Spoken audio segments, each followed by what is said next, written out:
Ashamaa harka fuunee kabajamtoota hordoftootaa fi daawwattoota Oromiyaa Global Media.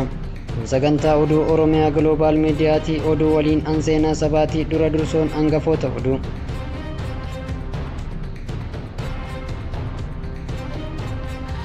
Namoota ajjechaa artist Hacaaluu Hundeessaatiin wal qabatee himataman keessaa tokko kan taatee fi bilisa jedhamtee kan turte Laamroot Kamaal har'a dhaddacha mana murtii waliigala federaalatti dhiyaatteerti. Finfinnee fi Dirree Dhawaa dabalatee naannolee hundatti yeroon galmee filattootaa guyyaa torbaa akka dheeratu taasifamu boordiin filannoo biyyoolessa Itoophiyaa beeksiseera. Ergamaa addaa Ameerikaan gaanfa Afrikaatti muude Jeefriil Feeltimaan daawwannaa hojiif Asmaraa qubatanii pirezidaantii Isaayyaas Afwerqii wajjin mari'ataniiru. Qondaaltonni Beelaaruus namoota alaabaa paartii mormituu diimaa fi adii mirmirsan qofa osoo hin taane namoota kaalsii ispoortii halluu sana qabu uffatanis adabaa jiraachuun dhagahameera.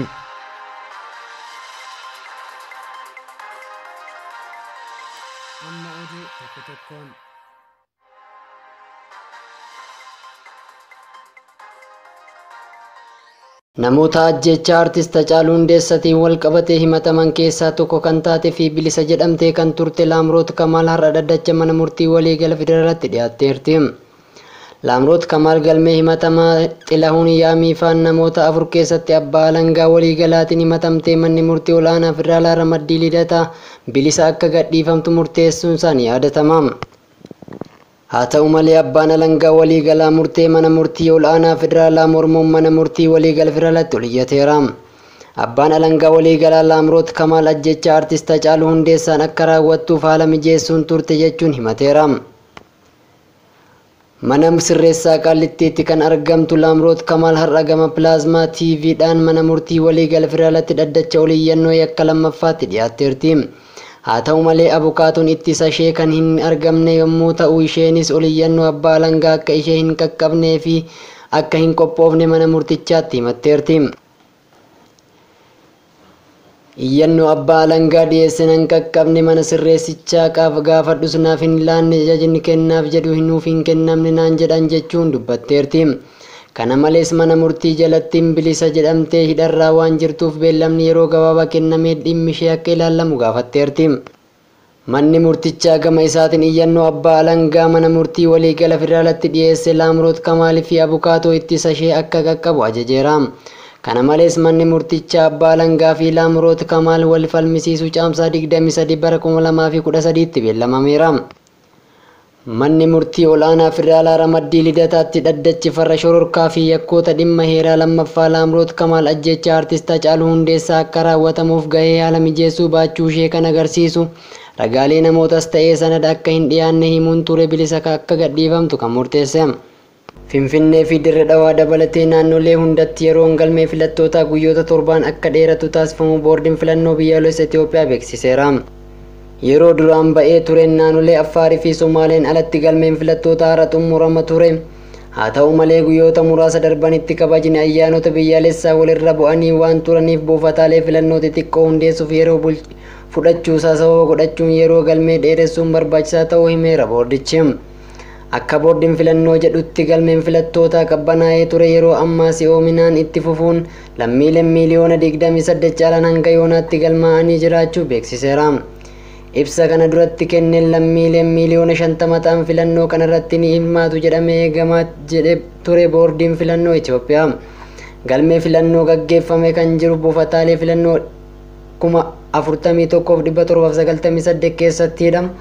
Bulchiinsa magaalota Finfinnee fi Dirree Dhawaa dabalatee naannolee Amaaraa, Beenishaangul Gumuz, saboota sablammoota ummatoota kibbaa, Gaambeellaa, Hararii, Oromiyaa fi Sidaama keessatti hanga caamsaa 2013 akka lakkoofsa Itoophiyaa guyyoota dabalataa torbaaf akka dheeratu taasifamuudhaan boordichi kan beeksiseera. Lammiileen kunniin buufataalee filannoo itti galmaa'anitti dhiyaachuun kaardii filannoo akka fudhatanii fi hojii raawwachiiftonni boordichaa sanbata duraa fi dilbata dabalatee galmee akka gaggeessan beeksiseera. Ergamaa addaa Ameerikaan gaanfa Afrikaatti muude Jeefriil Feeltimaan daawwannaa hojiif Asmaraa qubatanii pirezidaantii Isaayyaas Afwerqii wajjin mari'ataniiru.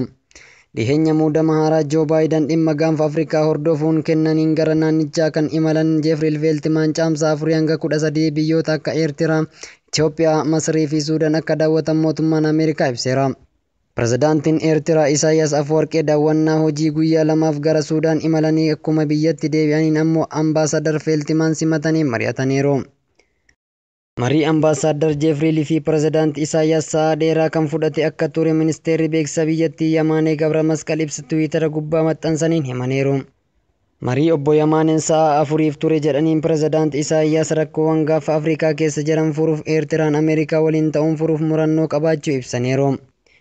Jeefrii Feeltimaan gama isaaniin rakkoolee naannicha jiran ilaallatee ergama bulchiinsa Baayiden ibsaniira jechuun obbo Yamaanee Gabra Masqal himaniiru. Wantoonni aangaa'onni lameen irratti mari'atan garuu maal akka ta'an ibsa bal'aa kennuu irraa of qusachuu isaanii beekameera.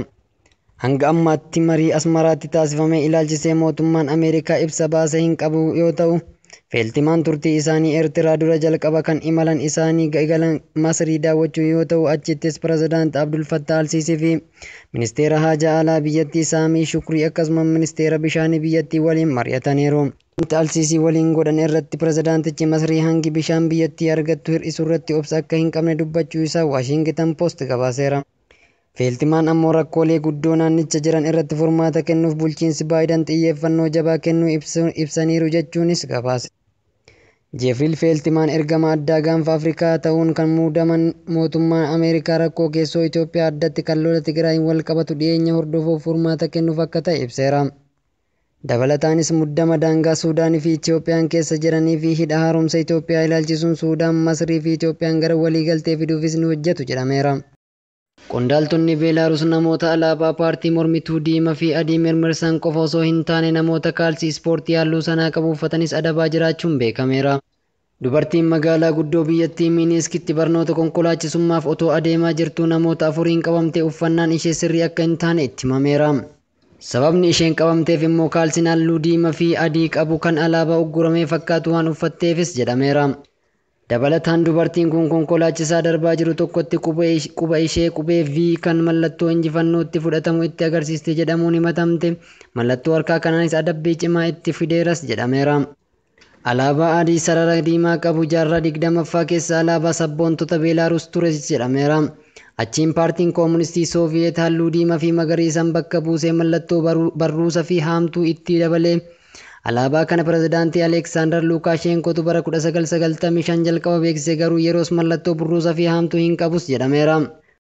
Manni murtii dubartiin Naataaliyaa Siivsoovaa Seedushkiinaa jedhamtu mallaqa Beelaaruus ruubiil jedhamu 2320 yookiin doolaara 906 akka adabamtu itti murteesseera.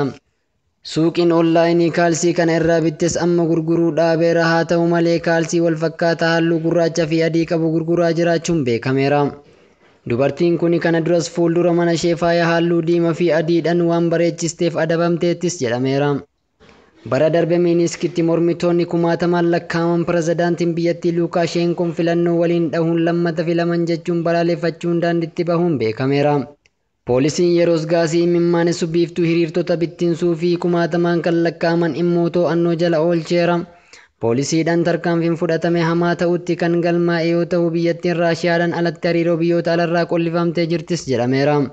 Boodarras mormiin farra mootummaa kan hir'isaa dhufe hooggantoonni mormitoota hidhamuu yookiin biyyaa bahurraa kan ka'edhas jedhameera. Haaluma kanaan namoonni 2700 farra Lukaasheenkoo jedhamuun biyya isaanirraa baqataniiru tarkaanfiinis ittuma fufes jedhameera. Kanumaan kan wal fakkaatu naannoo Moogileefitti dubartiin Maariyaa Vooyinoovaa jedhamtu mallattoon kee dhaadannoo warra finxaaleeyyii fakkaata jedhamuun doolaara 115 adabamteetti. Dubartiin Olgaa Kilinkoovaa fi namichi Seerjik Siikook jedhaman fakkii mormituu karaa irratti maxxansitan jedhamuun jeequmsaa fi Pirezidaantii arrabsuun hidhaa waggaa 3 adabamaniiru.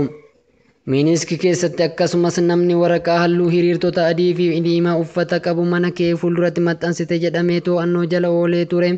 Namichi garuu lakki kaartoonii TV LG halluu adii fi diimaa qabu tures jedheera. Kan alatti argames reefu mana haaraatti waan galeef TV sana manatti hin galchine tures jedheera. Yuuliyaa Yaakooviich haasaa siyaasaa taasisuuf tiraafikii dhaabde jedhamuun yoo badii akkasii irra deebitee waggaa 2 akka hidhamtu itti murtaa'e. Isheen garuu konkolaataa lafa ibsaa diimatti dhaabbate malee anaa miti jetteerti. Kabajamtoota hordoftootaa fi daawwattoota Oromiyaa Global Media sagantaan oduu isaa kanaaf qabannee dhiyaanne kanumaan goolabameera. Odeeffannoon Oromiyaa Global Media kanaaf waliin turtii gaarii.